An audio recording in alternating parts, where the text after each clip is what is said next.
No one remembered when the janitor first started working at Halstead Financial. That alone should have meant something. Halstead Financial wasn't a small company. It occupied 11 floors of glass and steel in downtown Chicago, employed over 2,000 people, and handled money in amounts most people couldn't comprehend. Every employee onboarding was documented. Every badge was logged. Every contractor was vetted. And yet, somehow, the janitor slipped through memory like a ghost. People only knew him as Arthur. No last name. No background stories. No small talk. Just Arthur, the man with the gray uniform, the scuffed black shoes, and the quiet cart that rolled through the halls long after everyone else had gone home. He cleaned the same floors every night, emptied the same trash cans, mopped the same marble lobbies, and everyone ignored him. Executives walked past him while arguing into Bluetooth headsets. Analysts stepped over his caution signs without making eye contact. Assistants whispered phone calls while he polished glass walls inches away. Arthur never complained, never rushed, never asked to be noticed. But what no one at Halstead Financial realized was that Arthur wasn't cleaning floors to survive. He was cleaning floors to observe. Arthur arrived every night at exactly 9:47 p.m. Not 9:45.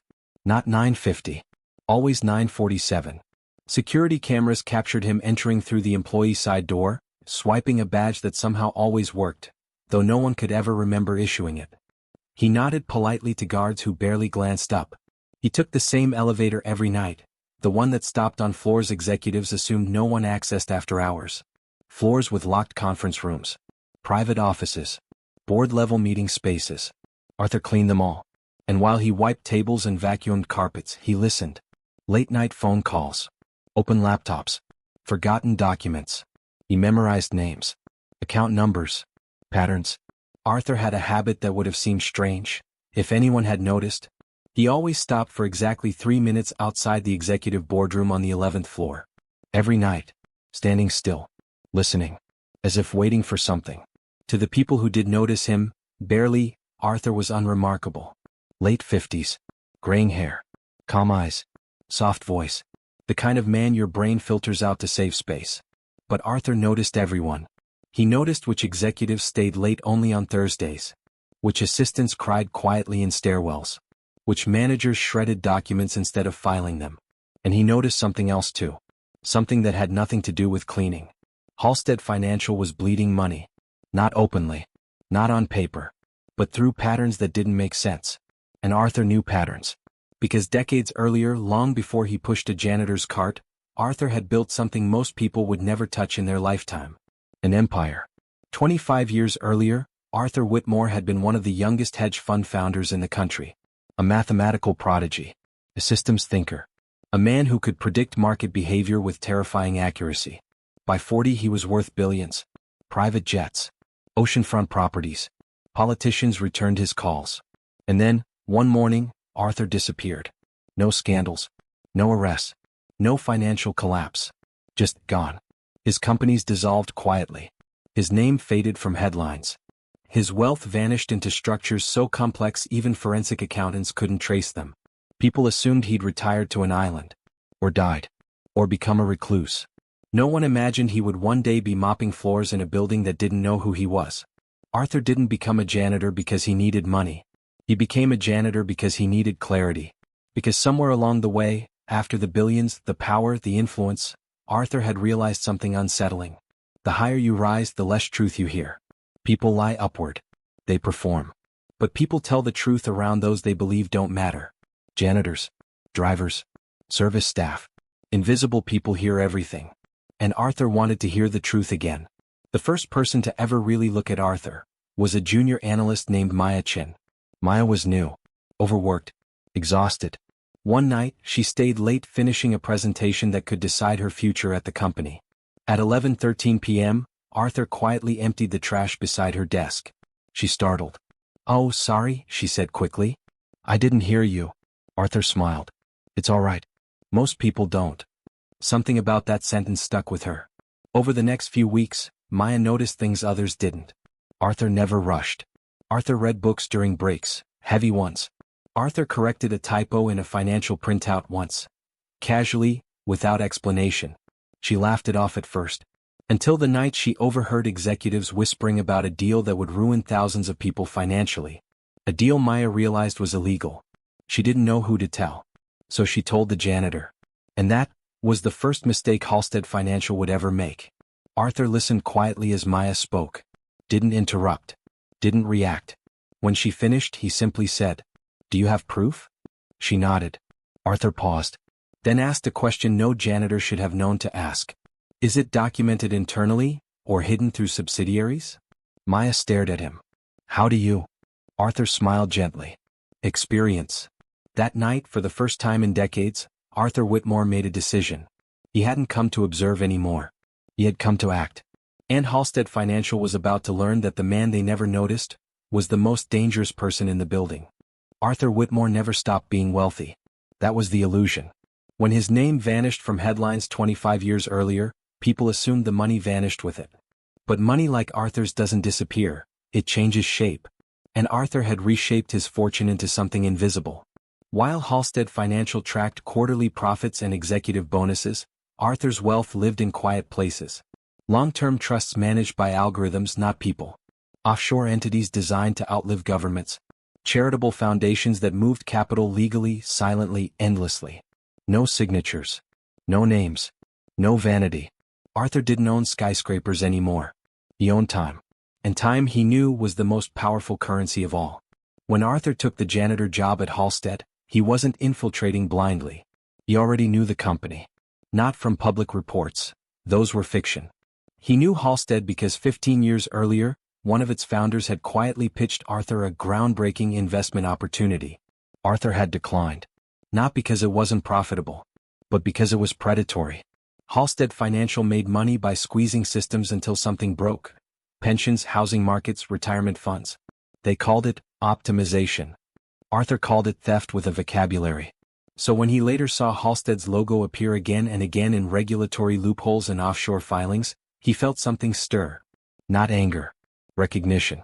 Arthur applied for the janitor position using a background designed to be ignored. Common name. Common history. No red flags. He requested night shifts only. Less disruption, he told HR. They approved it without question. No one questioned the man who asked for less. Maya Chin didn't sleep after telling Arthur about the illegal deal.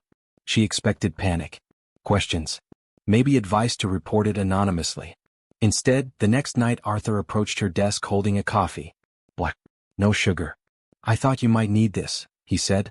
She blinked. "How did you know?" "You've been awake for 26 hours, Arthur replied calmly. "Your pupils give it away." Maya laughed nervously. Then Arthur said something that made her chest tighten. "The deal you mentioned, it's not the first." Her smile faded. "They've been doing this for years," he continued. "They move liability into shell entities, drain value, then collapse them." Maya stared at him. "How do you know all this?" Arthur looked around the empty floor. Then said quietly, "Because I designed systems like theirs, once." Arthur never told Maya his name. Not yet. Instead, he showed her something more dangerous than identity. He showed her patterns. He pointed out how executive bonuses aligned with layoffs. How internal audits were scheduled right before regulatory windows closed. How certain emails were never sent, only spoken about. "People think crimes are hidden," Arthur said. "They're not. They're disguised as routine." Over weeks, Maya started documenting everything. And Arthur started doing something far riskier. He started moving money. Halstead Financial didn't notice the shift at first. Small liquidity changes. Minor delays. Deals that stalled for reasons no one could explain. What executives didn't realize was that Arthur had quietly positioned his own capital around Halstead's exposure points. He wasn't attacking them. He was surrounding them. Like a chessboard where every escape square was already occupied. Arthur didn't need revenge. He needed inevitability. Late one night, Maya found Arthur in the break room staring at a financial news article. The headline read, "Market volatility hits mid-sized financial firms." Halstead wasn't mentioned. Yet. Maya hesitated, then asked, "Why are you doing this?" Arthur didn't answer immediately. He folded the newspaper slowly. "Because when I was younger," he said, "I thought money was proof I mattered." Maya listened. "And then I realized," Arthur continued, "money only proves how much damage you can do without consequences." He met her eyes. "I'm correcting an imbalance." The first executive to fall was Elliot Grange, Halstead's chief risk officer. Not publicly. Quietly. His accounts froze. His side investments collapsed. His offshore safety nets failed. He resigned 2 weeks later citing personal reasons. Others followed. Panic crept into boardrooms. Meetings got louder. Voices got sharper. Trust thinned. All while Arthur continued mopping floors. Invisible. Listening. Waiting. One night Maya did something reckless. She Googled Arthur's face using an old photo she secretly took. Nothing came up. Then she adjusted the search parameters. Age progression. Facial structure. Archived images. And suddenly, a black and white photo appeared. Young. Sharp-eyed. Standing beside a private jet. The caption read, Arthur Whitmore, founder of Whitmore Capital. Maya's breath caught. The man cleaning her office floors was one of the most powerful financiers in modern history. And he was dismantling Halstead Financial from the inside. The question wasn't what Arthur was doing anymore. It was why he had chosen to do it this way. And why, after destroying empires before, he'd chosen to disappear again. The deal was never supposed to exist. That's what made it dangerous. Maya discovered it by accident at 2:13 a.m., buried inside a folder mislabeled Compliance Archive, 2016. It didn't belong there. The timestamp was recent. The numbers were enormous. She stared at the screen as the implications began to form. Halstead Financial wasn't just manipulating markets anymore. They were targeting lives. The transaction involved a shell fund tied to underfunded hospitals in 3 states.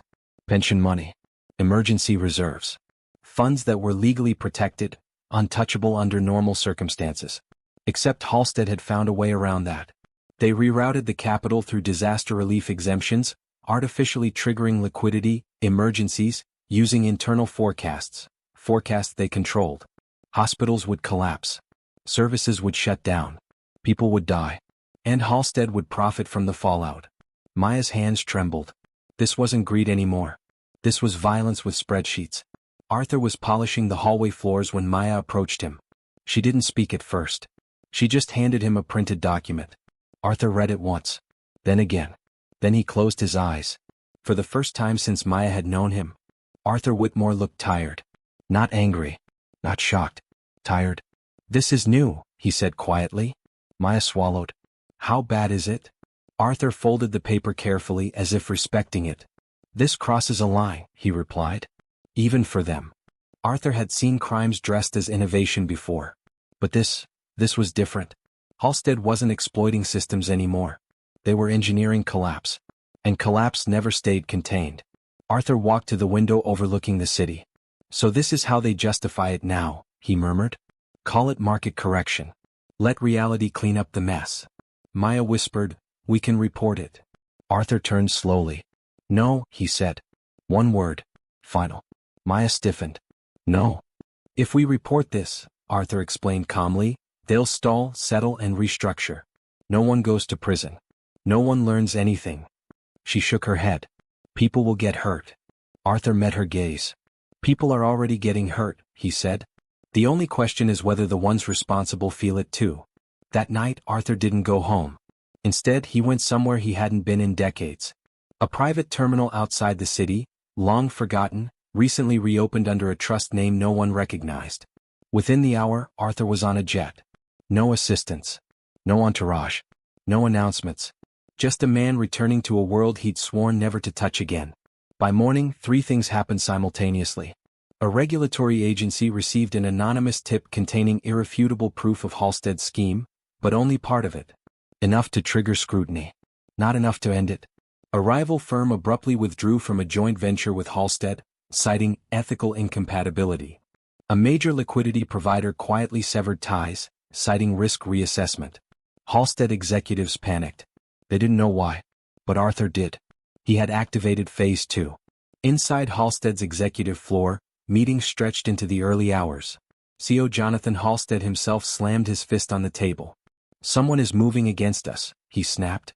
But whoever it is, he continued, voice rising, they're not visible. Silence filled the room. Because invisibility was the one thing they couldn't fight. Back at the office, Arthur resumed his janitor duties. Same uniform. Same mop. Same quiet presence. But now he was no longer dismantling Halstead slowly. Now he was tightening the noose. Maya watched him pass her desk and realized something terrifying. Arthur wasn't trying to destroy the company. He was trying to force someone inside it to make a mistake they could never undo.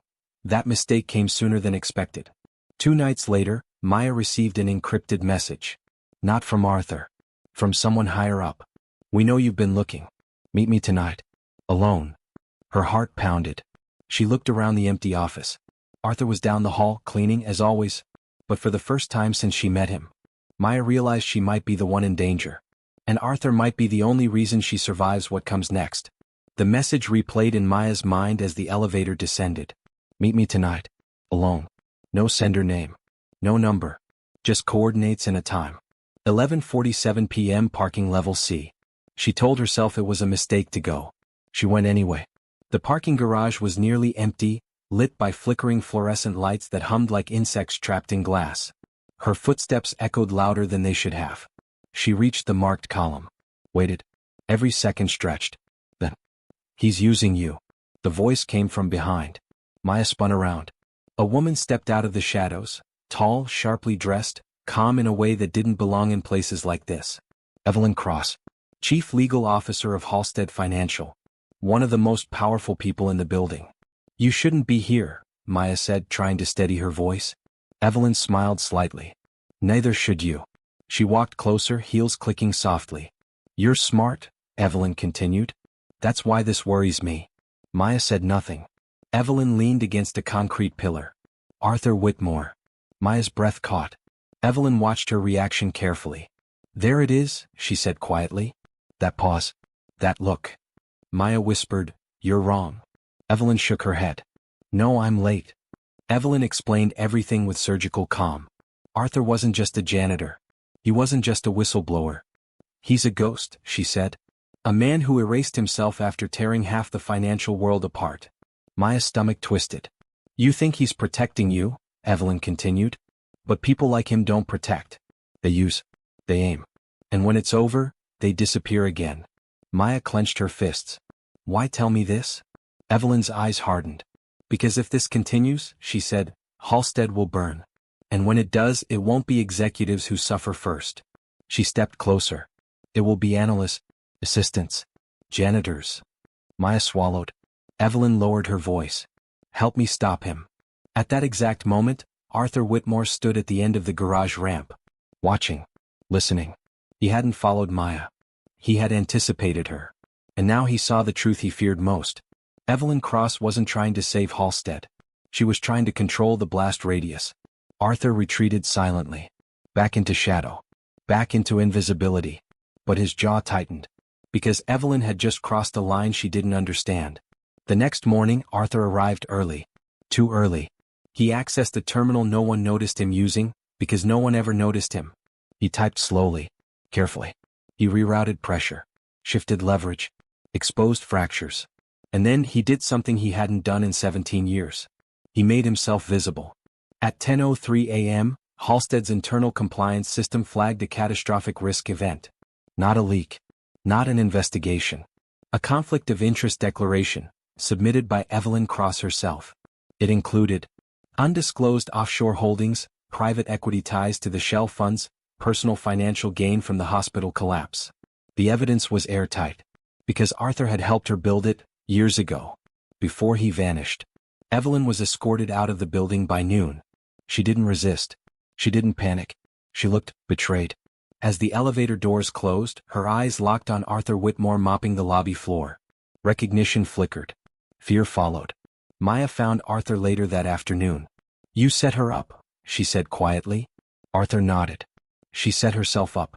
I just waited." Maya hesitated. She was right about one thing. Arthur looked at her. "This ends with you disappearing." Arthur studied the floor for a long moment. Then he said something Maya didn't expect. "No," he replied. "This ends with me being seen." That night, news broke. Halstead Financial stock plunged 28%. Regulators announced a full-scale investigation. Executives resigned. But Arthur didn't celebrate. Because the final phase was coming. And this time, it wouldn't be quiet. The name appeared at 2:14 a.m.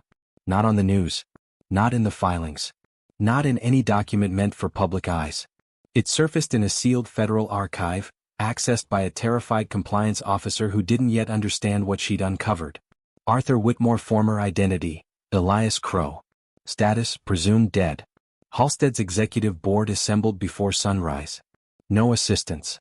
No phones. No windows. Just faces drained of color and a single word echoing through the room. Crow. One of the older men stood up so fast his chair fell backward. That's not possible, he said. Crow died in '06. Another executive whispered, no, he disappeared. The difference mattered. 23 years earlier, Elias Crow had been Halstead's crown jewel. A numbers architect. A systems savant. A man who could predict market collapse months before it happened. He built the algorithm. The one that decided who lived and who was erased. Hospitals. Pension funds. Small-town banks. Crow didn't just see weakness. He engineered it. But then something broke him. A rural hospital in Michigan collapsed overnight, its funding siphoned legally, surgically, perfectly. 2 weeks later, Crow's sister died there. Because the ICU had shut down. Because the numbers didn't justify it. That was the night Elias Crow vanished. What Halstead never knew was this. Crow didn't run. He buried himself. He erased every digital trace, burned identities, laundered his own death through shell companies he himself had designed. And when he re-emerged years later, he chose a name no one would ever look up. Arthur Whitmore. Arthur stood in the same building where Elias Crow had once ruled. Only now he pushed a mop. And watched. And waited. Maya learned the truth from a man who shouldn't have existed. A retired federal investigator named Jonah Hale. He met her in a diner off the interstate, his hands shaking as he poured coffee. Crow was the smartest man I ever chased, Jonah said. And the only one who ever beat us. Maya whispered, why didn't you arrest him? Jonah laughed bitterly. We tried. Then the pressure came. Then the case disappeared. Then the witnesses recanted. He leaned closer. Halstead didn't just protect Crow, he said. They created him. Back at Halstead, panic turned to desperation. They traced Arthur's movements. Every hallway. Every night shift. Every silent moment. And then they realized the truth. Arthur hadn't infiltrated the company. He had returned home. The board authorized a final measure. Off books. Illegal. Permanent. A private security contractor was contacted. The message was simple. And it, quietly. Arthur felt it before it happened. The air changed. The building went still. Predators had a way of announcing themselves, not with noise but with absence. That night Arthur stayed late. Alone. Or so they thought. The lights flickered. Footsteps echoed behind him. A voice spoke. You should have stayed dead. Arthur turned slowly. 2 men. Black coats. No badges. Professional. Efficient. Wrong. Arthur smiled faintly. I did, he said. You just kept digging. What happened next would never appear in any report. One man fell screaming after touching a live electrical panel that shouldn't have been live. The other ran. Straight into a corridor of cameras Arthur had quietly reactivated hours earlier. Every angle. Every face. Every second uploaded. By morning the footage was everywhere. Not of Arthur. Of Halstead trying to erase him. The public didn't see a janitor. They saw a corporation panicking. Maya watched the news in silence. Arthur stood beside her, older now. Heavier. You could have left, she said. Arthur nodded. I tried. She looked at him. What happens now? Arthur stared at the screen. Now, he said, they learn what happens when the invisible man decides to speak. By sunrise, Halstead wasn't collapsing. It was imploding. Stock prices didn't slide. They fell straight down, halting twice before markets even opened fully. Legal analysts flooded the airwaves, struggling to explain how a company this fortified could suddenly be exposed so completely. But the truth was simple. Someone inside knew where every body was buried. And he had started digging. Arthur didn't touch a computer. He didn't make a call. He didn't send a single message. Everything was already in motion. Because Arthur Whitmore had never stopped being Elias Crow. He had simply learned how to wait. The footage released overnight wasn't dramatic. There were no gunshots.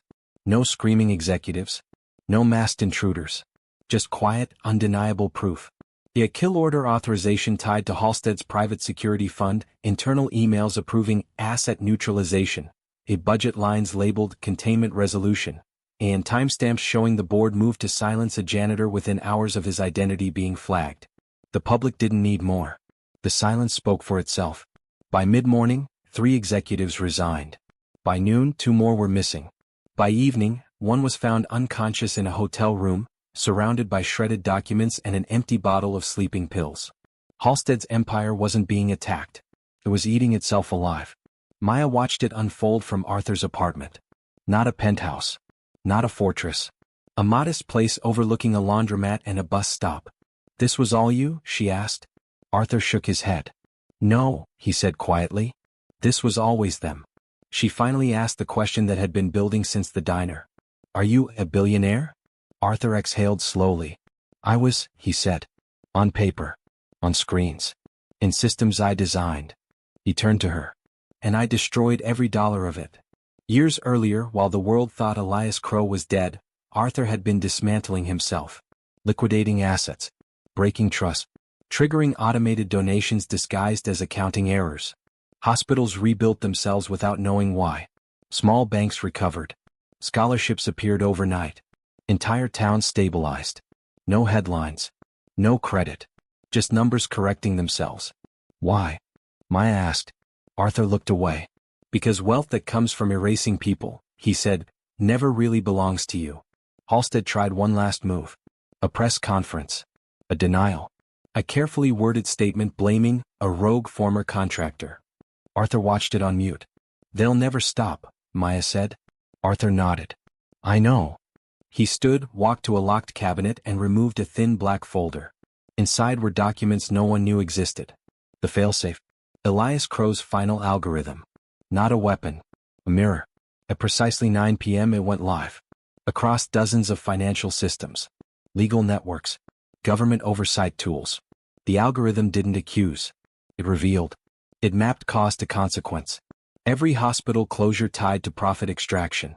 Every pension wiped out by a forecasted correction. Every death that happened quietly, legally, conveniently.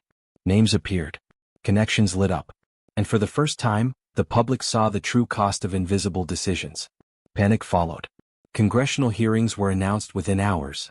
International banks froze accounts. Halstead's remaining executives were detained before dawn. But Arthur didn't watch any of it. He packed a small bag. Old habits. Maya realized something too late. "You're leaving," she said. Arthur smiled gently. "I was never meant to stay." She swallowed. "They'll call you a hero." He shook his head. "No," he said. "They'll call me a myth." At the bus station, Maya asked one last question. "If you had it to do again, would you still disappear?" Arthur thought for a long time. "Yes," he said. "Because the world only listens when the invisible man stands up." The bus doors closed. Arthur Whitmore vanished. Again. 5 years passed. Halstead no longer existed. Its logo was stripped from buildings. Its name erased from textbooks. Its executives scattered, some imprisoned, some bankrupt, some simply gone. The story the public remembered was simple. A mysterious whistleblower. A corrupted corporation. A collapse. But the truth was quieter. And only one person knew where to look for it. Maya Reed had become an investigative journalist, not because she wanted fame but because she hated silence. She chased stories others overlooked. Communities erased by zoning changes. Hospitals closed without explanation. Families who lost everything to market adjustments. Patterns most people didn't want to see. And every time she followed one far enough, she found the same invisible fingerprint. One rainy afternoon, Maya received a package. No return address. No postage mark. Just her name, handwritten. Inside was a small notebook. Weathered. Smelling faintly of oil and dust. On the first page in familiar handwriting were 4 words. "You were paying attention." Her breath caught. The notebook wasn't a diary. It was a map. Not of places, but of people. Janitors. Night guards. Cleaners. Drivers. Invisible workers connected to moments where systems quietly changed for the better. A pension restored. A clinic reopened. A corrupt zoning permit reversed. Small corrections. Human ones. At the bottom of the last page was a date, 3 days earlier, and a location. A school. Maya drove there at dusk. The building was old. Underfunded. A place no billionaire would ever be seen. Inside she found him. Arthur. Mopping the hallway. Same posture. Same quiet presence. Older now. Grayer. Still unseen. He didn't look surprised when he saw her. "Hello, Maya," he said. She laughed, breathless, overwhelmed. You could have stopped, she said. You changed everything. Arthur leaned on the mop. I didn't change anything, he replied. I just stopped pretending the system was broken. They sat on the steps outside. Children's laughter echoed from inside the building. Maya asked the question she'd carried for years. Why keep doing this? Arthur looked at the school. Because power doesn't need more architects, he said. It needs witnesses. She hesitated. They'll forget you, she said. Arthur smiled. That's the point. As she stood to leave, he handed her a folded page from the notebook. One last thing, he said. Don't write about me. She nodded. I won't. Years later, Maya published a book. It never mentioned Arthur Whitmore. Never mentioned Elias Crow. It was called The People Who Hold the World Together. It became required reading in ethics courses. No one knew why some chapters felt personal. Arthur continued working. Cleaning schools, hospitals, transit stations. Always where systems failed quietly. Always where no one looked twice. And sometimes, if you watch closely, you might notice a janitor pausing, listening, correcting something just slightly out of place. And the world shifts, just enough.